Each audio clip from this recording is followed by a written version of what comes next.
Aujourd'hui, on va parler négociation en immobilier. C'est un truc indispensable et je vois trop d'investisseurs qui ont peur de négocier. Il faut bien, en fait, quand on prend un peu de recul, on se dit c'est quoi le métier d'un investisseur IMO? C'est quoi les points sur lesquels il doit être fort? Et un investisseur IMO, il doit faire trois choses. La première, c'est trouver des biens rentables. Pour ça, évidemment, il y a l'e-box, l'application des investisseurs rentables que vous pouvez essayer avec le lien qui est directement dans la description. Il doit bien les négocier et ensuite, il doit savoir gérer un peu des problèmes, trouver des solutions là où d'autres personnes n'ont pas trouvé de solution. En fait, quand on a réussi à faire ces trois choses, on a fait notre boulot d'investisseur IMO. L'investisseur IMO, c'est pas quelqu'un qui doit être un pro du bâtiment et qui doit être expert en travaux et faire lui-même. Il peut, mais c'est pas son métier. C'est pas forcément un expert de la fiscalité. C'est pas forcément un expert du droit. C'est vraiment quelqu'un qui sait trouver les biens, détecter les opportunités, qui sait bien les négocier. C'est ce qui va faire toute la différence et qui sait ensuite gérer des problèmes et gérer du monde autour de soi pour pouvoir déléguer un maximum de choses. Ça va être les trois choses importantes. Et la négo, en fait, on voit trop de gens qui ont peur de le faire. Mais en fait, il faut bien se rendre compte que si on négocie pas, on ne fait pas de bonne affaire en immobilier. Les prix qui sont affichés ne sont pas les prix qu'on va payer. Et vous l'avez sûrement déjà essayé quand vous faites vos premières simulations. En fait, le bien, il est jamais rentable au prix affiché. Quasiment jamais, sauf exception. On peut tomber sur une perle rare. Mais en général, le prix affiché ne fait que le bien n'est jamais rentable. Ok? Donc, il faut toujours négocier. Ça, déjà, c'est le premier truc à avoir en tête. Il y a quasiment pas de biens sur le marché qu'il faut pas négocier. C'est extrêmement rare. Et dans la plupart des cas, il va falloir faire à minima une petite négociation. Donc ça, c'est déjà le premier truc à avoir en tête. Le deuxième truc à avoir en tête, c'est que, en fait, on n'a absolument rien à perdre. Je vois les gens qui ont peur de négocier. Je leur dis, au pire, si la négociation, elle se passe mal, qu'est-ce qui va se passer?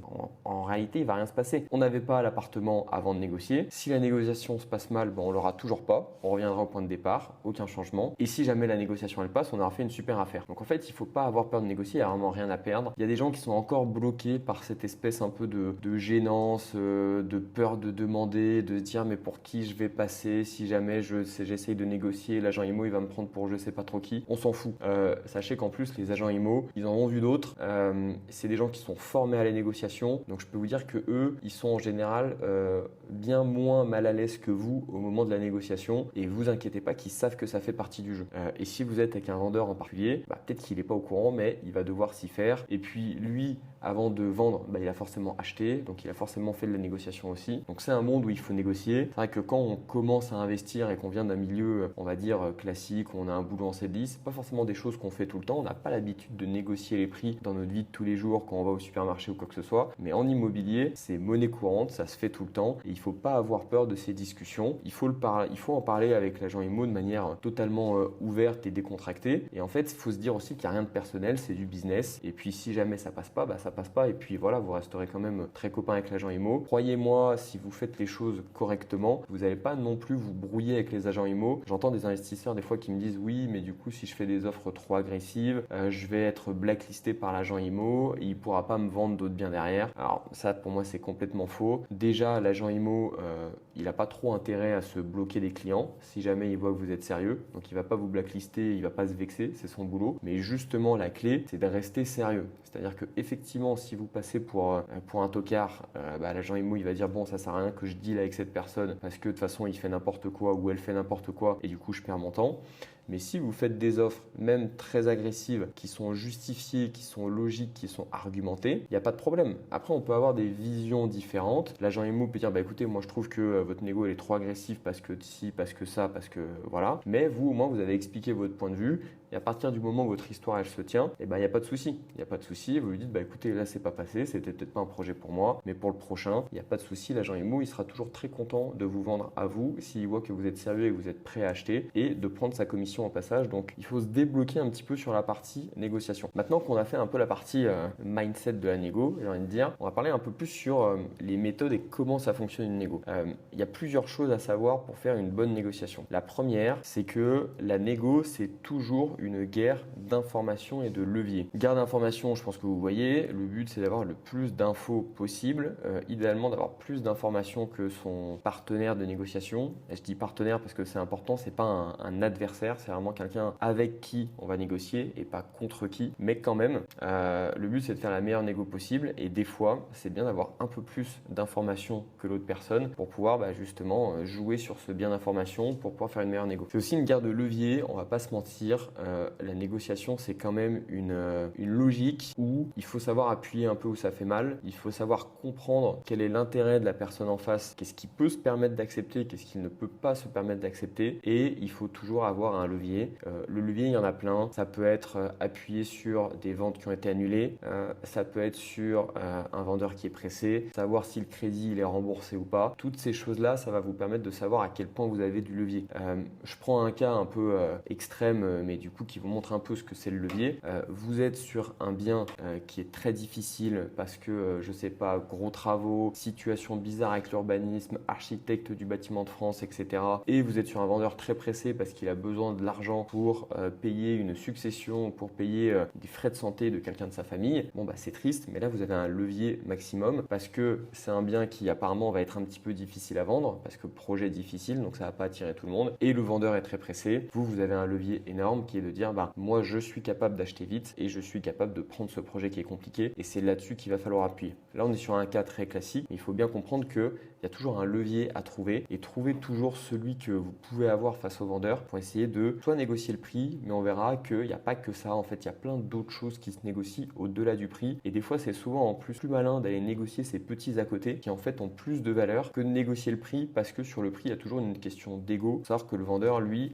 une fois qu'il a vendu son bien, tout son entourage va lui demander en général à combien tu as vendu. Et forcément, lui, il va devoir un petit peu dire à combien il a vendu, est-ce qu'il a fait une plus-value, pas une plus-value. Donc c'est en fait le prix, la chose la plus difficile à négocier, même si c'est quand même très important de le négocier, parce qu'il y a une question d'ego et que le vendeur n'a pas forcément envie de perdre la face et il n'a pas forcément envie de dire à tout le monde que il a fait une mauvaise vente et qu'il s'est fait avoir entre guillemets par l'acheteur. Ça, c'est vraiment un truc aussi à avoir en tête, c'est que ne faites jamais croire à votre partenaire de négo que vous avez gagné la négo. C'est tout l'inverse qu'il faut faire. Il faut lui faire croire que c'est lui qui fait une super négo et qu'il a été très dur et que il est fort négo et que ça n'a pas été facile et que vous achetez mais que vous auriez aimé mieux négocier. Toujours un petit peu cette position qu'il faut avoir. Il faut mettre en valeur l'autre personne parce qu'on se rend compte qu'en fait il y a le côté quantitatif, les chiffres, mais aussi le côté qualitatif et en fait c'est ça qui intéresse les gens. Ils veulent sentir qu'ils ont fait une bonne négo, que ce soit vrai ou que ce soit pas vrai. C'est quand même ça qu'ils ont envie de ressentir et c'est ça qui va faire que ils vont vous vendre à vous plutôt qu'à quelqu'un d'autre. Dans les à côté qu'on peut négocier, on va pouvoir négocier le prix, on va pouvoir négocier très souvent des travaux par exemple.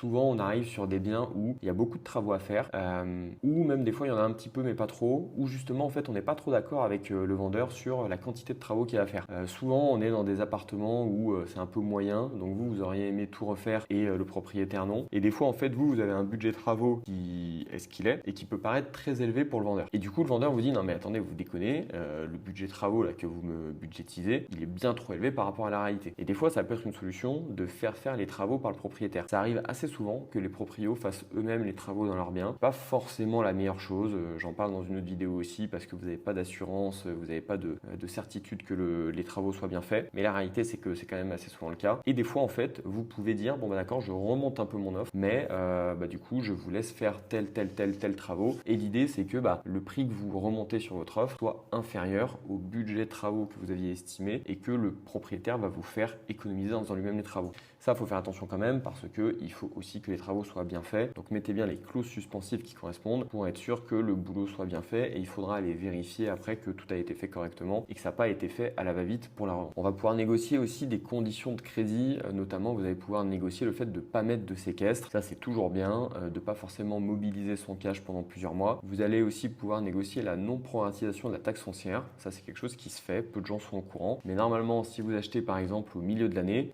la taxe foncière, vous devez la payer moitié-moitié avec le propriétaire. Et en fait, vous pouvez lui dire, écoutez, ce qu'on peut faire, c'est que la taxe foncière, on la proratise pas. C'est vous qui allez la payer à 100%. Et ça, des fois, ça fait économiser quelques centaines, voire milliers d'euros. Et le propriétaire, il le voit pas trop passer. Et ça va être plus facile d'économiser 1000 euros sur cette proratisation de taxe foncière que de négocier 1000 euros sur le prix. Encore une fois, avec cette logique d'ego, que la proratisation de la taxe foncière, personne ne va lui demander au propriétaire s'il l'a faite. Par contre, on va lui demander à combien il a vendu. Et lui, il préfère avoir 1000 euros de plus sur son prix et 1000 euros de moins sur la taxe foncière qui revient au même plutôt que d'avoir une négociation en fait sur le prix. Donc ça, c'est des petites astuces aussi des fois qui marchent un petit peu mieux quand on est un peu limite niveau du prix, niveau de la négo. Il y a un truc aussi qu'il faut avoir en tête, c'est que une fois qu'on a fait la visite, en fait, le plus dur est fait.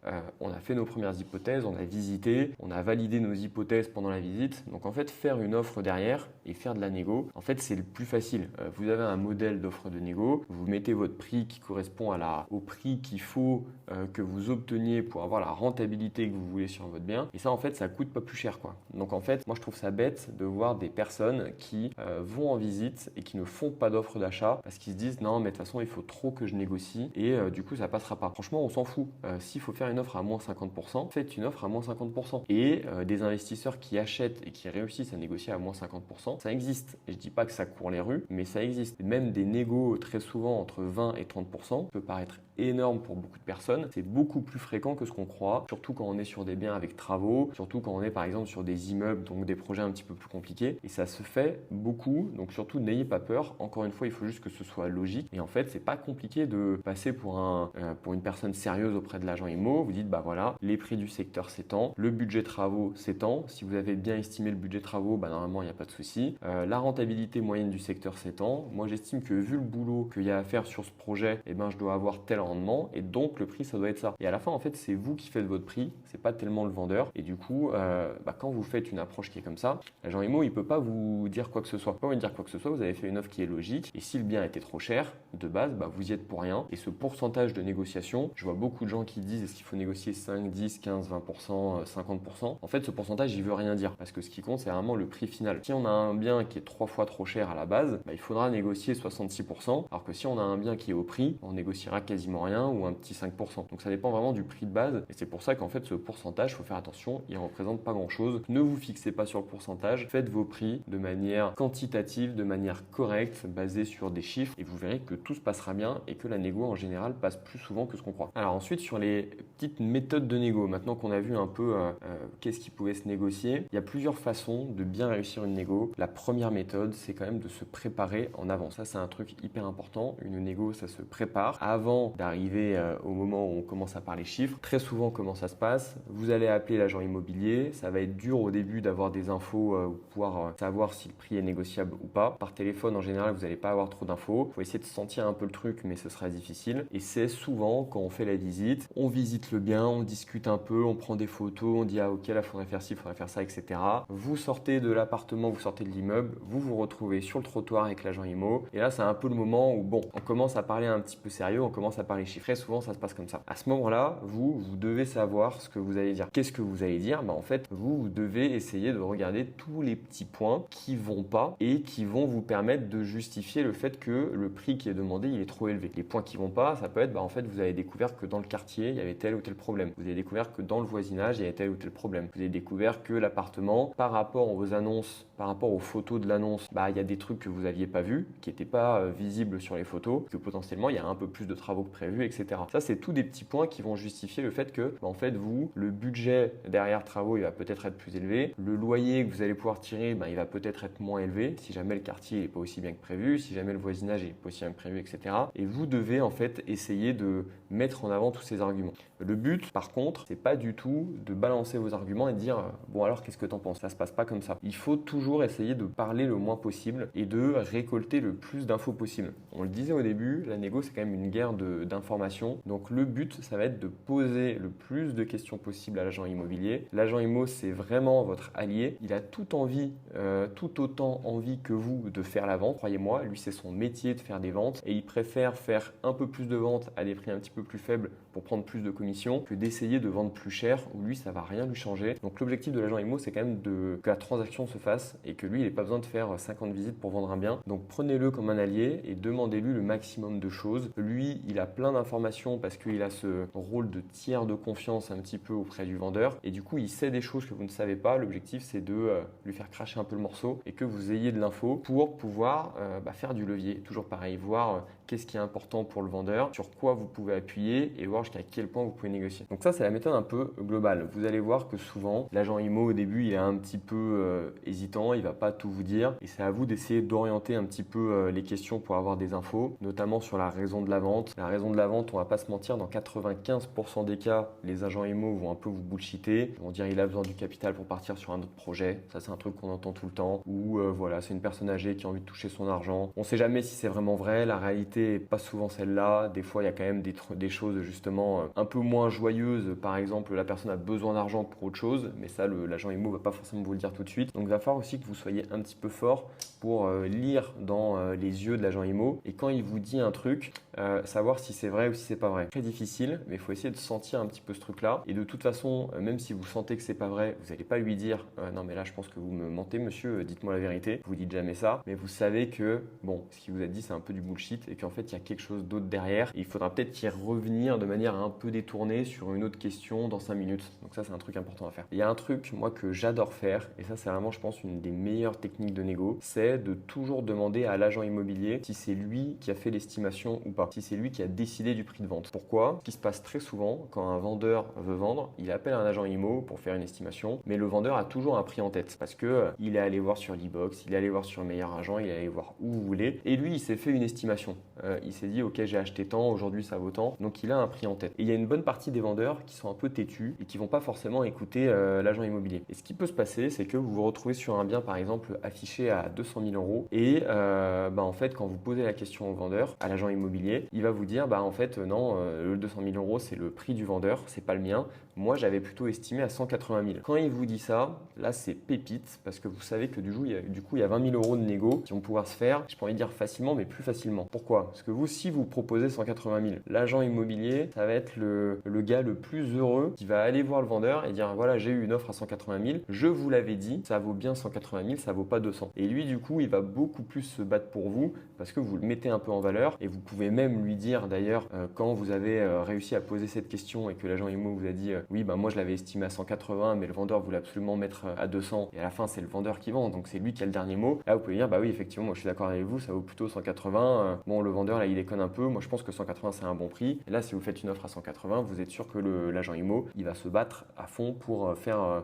passer votre offre et donc ça c'est quand même un truc qui est super bien et qui très rapidement peut vous permettre de savoir s'il y a une marge en fait tout de suite instantanément. Un autre truc qui marche bien dans les petites techniques c'est de jamais donner le chiffre en premier. Alors ça c'est difficile, on va pas se mentir parce que en soi le vendeur a déjà donné le premier chiffre qui est celui de l'annonce IMO et donc vous pouvez essayer de lui demander un deuxième chiffre, donc de le faire baisser un petit peu, mais ça c'est pas toujours facile. Donc on peut essayer de poser des questions du style bon qu'est-ce que c'est votre dernier prix, à quel prix vous seriez prêt à vendre ce bien, est-ce que on pourrait s'entendre sur un prix un petit peu plus bas. Essayez d'avoir un chiffre, comme ça en fait il y a une espèce de notion d'ancrage, fait qu'on était à 200, peut-être que l'agent vous dit en fait 190, donc déjà vous savez que 190 ça passe et du coup c'est ça votre nouveau prix de base, vous avez déjà gagné 10 000 euros. Alors que c'est vrai que si vous dites vous directement 190, peut-être que l'agent va vous dire oui 190 je sais pas, 195. Donc en fait essayez de faire baisser au plus possible le prix avant de vous faire votre offre. Ça c'est quelque chose qui marche assez bien, mais c'est pas toujours hyper facile donc ça marche pas non plus à chaque fois. Autre chose que j'aime bien, une méthode, c'est quand on fait une offre, en général moi je la fais jamais sur le trottoir là pendant la fameuse discussion, je donne une fourchette, je dis bon il faut que je refasse un petit peu mes estimations de loyer, de rendement de travaux, mais très certainement que ça va tourner autour de, je dirais par exemple, entre 160 et 180 sur ce fameux bien à 200 000. Ça donne une fourchette et puis ensuite on va faire une vraie offre d'achat où là on va faire un mail dans lequel on va expliquer un petit peu notre offre, on va avoir une pièce jointe qui va être la vraie offre d'achat en PDF et là je vous conseille toujours de ne pas mettre de chiffres ronds. Donc même si mon prix d'achat idéal ce serait 175 000, et je préfère mettre 174 500 ou 175 500. C'est très psychologique mais en fait ça montre que vous êtes un petit peu allé au bout de ce que vous voulez et que le prix il n'est pas sorti au hasard et que vous avez vraiment en fait un calcul derrière et que c'est quelque chose qui est réfléchi et qui est logique. Ne faites jamais une offre à 100 000 euros, à 150 000 euros, à 200 000 euros. Des chiffres méga ronds comme ça, c'est foutu parce qu'en fait dans la tête du vendeur il va se dire oui bon il a fait un truc à peu près, il y a encore une marge derrière. Si votre bien vous devez l'acheter à 200 000 euros, moi je ferais 199 500 pour montrer voilà je peux pas aller plus de 100 000 c'est trop, là je suis vraiment allé au max. Et ça l'air de rien psychologiquement ça fait un petit peu la différence. Pour conclure un peu sur cette partie négo, faut quand même se rendre compte que la négo c'est pas magique, on voit beaucoup de techniques machin, il y a des petites astuces qui marchent bien, mais c'est quand même beaucoup de relationnel. Essayez de faire bonne impression auprès de l'agent, de faire bonne impression auprès du vendeur. Vous vous rendrez compte compte que très souvent, le prix, c'est important, mais il n'y a pas que ça et que les vendeurs aiment bien vendre à des gens qu'ils aiment bien. On sous-estime souvent cette partie-là, mais en fait, avoir un bon relationnel avec le vendeur et avoir un beau projet qui lui plaît, en fait, eux, ça leur plaît aussi et ils savent que derrière, ça va être vendu à quelqu'un qui va faire quelque chose de bien dans leur projet. Ils n'ont pas du tout envie de vendre à un petit con qui se fout de leur gueule. Donc en fait, soyez un petit peu aussi sympathique dans votre approche et essayez de toujours nouer une relation en fait avec l'agent IMO et avec le vendeur idéalement, parce que vous allez voir que ça va vraiment augmenter vos chances de faire des bons achats et de faire des belles négos. J'espère que ça vous a aidé. Si vous avez des questions comme d'habitude, posez-les moi en commentaire. Je vous souhaite de bons investissements, une bonne journée. Ciao ciao.